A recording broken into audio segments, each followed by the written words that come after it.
Trivikram Srinivas super star Mahesh Babu అనగానే మనకు అతడి సినిమాలోని లవ్లీ సాంగ్స్ గుర్తొస్తాయి.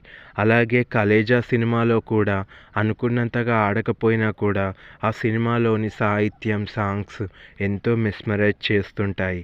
అలాంటిది ఈరోజు మనం త్రివిక్రమ్ శ్రీనివాసరావు సూపర్ స్టార్ మహేష్ బాబు సినిమాలో ఇలాంటి సాంగ్ ఒకటి వస్తుందని ప్రేక్షకుల ఊహకు కూడా అందని విధంగా ఫస్ట్ సింగిల్ అంటూ రిలీజ్ చేసిన సాంగ్ మాత్రం ఒకవైపు ద్వంద్వార్థాలు, మరొక వైపు కాపీ. ఇలాంటి మ్యూజిక్ని అసలు మనం సూపర్ స్టార్ మహేష్ బాబు గారి దగ్గర నుంచి ఫస్ట్ సింగిల్గా ఎక్స్పెక్ట్ చేయని విధంగానే సూపర్ ట్విస్ట్ ఇచ్చింది మూవీ టీం. నిజానికి అసలు ఇలాంటి సాంగ్ ఒకటి మనం వింటామని కూడా, అది కూడా త్రివిక్రమ్ శ్రీనివాసరావు సూపర్ స్టార్ మహేష్ బాబు సినిమాలని ఎవ్వరూ ఊహించి ఉండరు. కానీ ఇది మాత్రం ప్రేక్షకులకి మైండ్ బ్లోయింగ్ ట్విస్ట్ మాత్రమే. ఇలాంటి ట్విస్టులు ఇంకా గుంటూరు కారం ఎన్నెన్ని ఇవ్వబోతుందో చూద్దాం.